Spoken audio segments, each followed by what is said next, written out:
Bon, on en profite. Voilà, il y a le soleil. Voilà. On est avec. Il est là, en vrai, venu d'une autre planète. Le V, Vénus pour les intimes. Ça va, Vénus? Ça va, monsieur Akimo. Et toi, ça va super, t'es décontracté là, tranquille. On est posé, on est chez moi. 9-4, Ivry, Okay. La base. Tout commence pour moi ici. Ouais. On va reparler. Bah écoute, c'est génial d'être là. Eh ben écoute, c'est génial pour plein de raisons différentes. On va pouvoir. On va développer. On va développer exactement. Parler. J'ai plein de questions à te poser.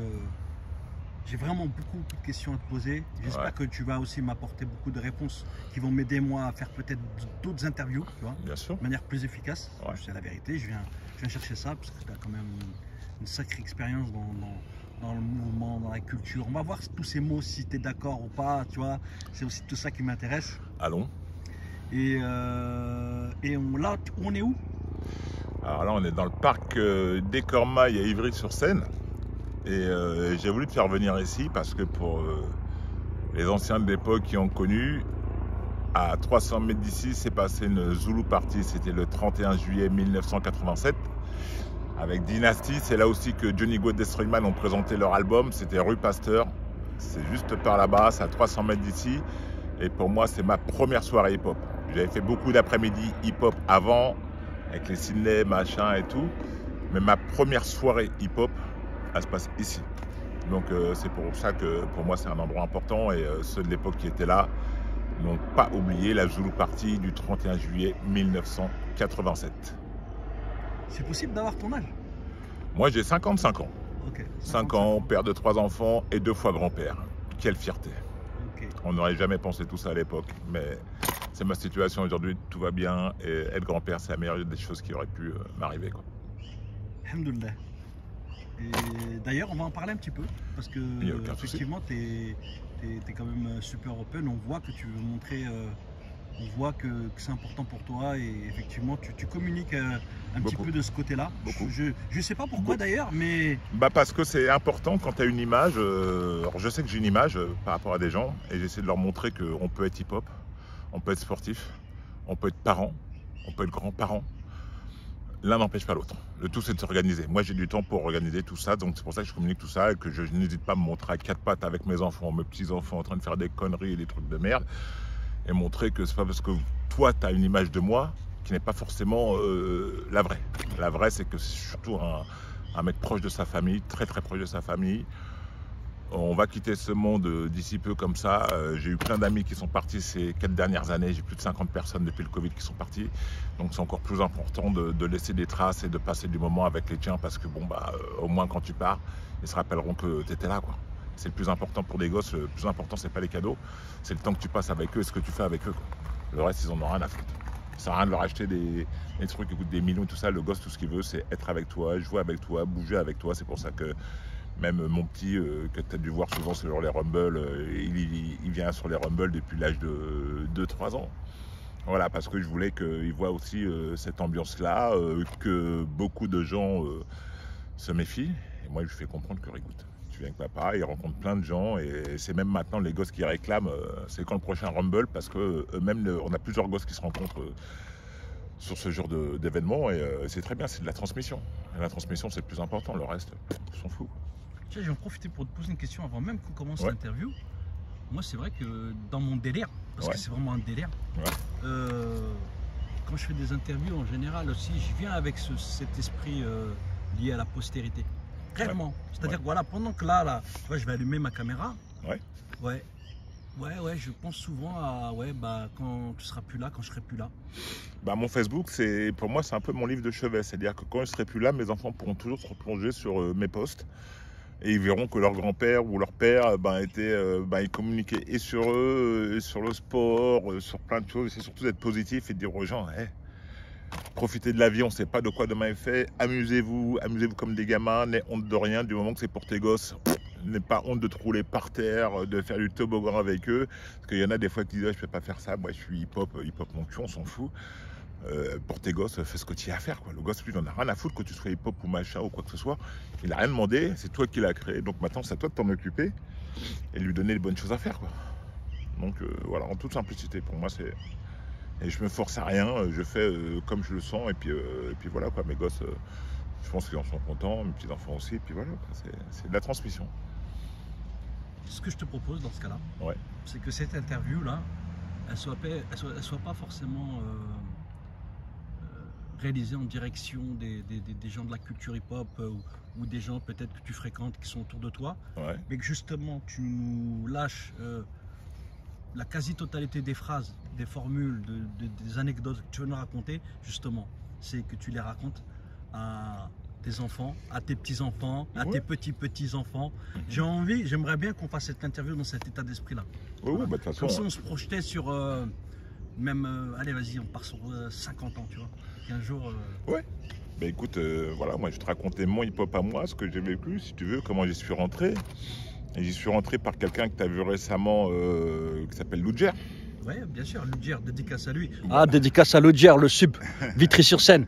C'est vraiment une personne fantastique. Et ben voilà, ouais, donc si tu veux, je vais te raconter comment mon histoire elle commence en 83 grâce à Loudjer. Ok. Et il y a des choses que je te raconterai sur lui que je pense qu'il t'a pas raconté, que moi je vais te raconter.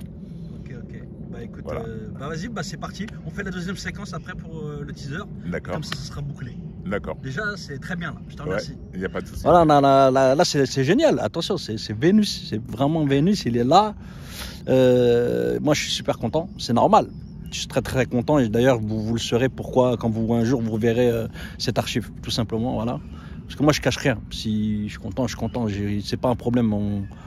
On va pas mentir sur ce qu'on ressent. Voilà, c'est très important. On reste des bonhommes. Mais il faut aussi...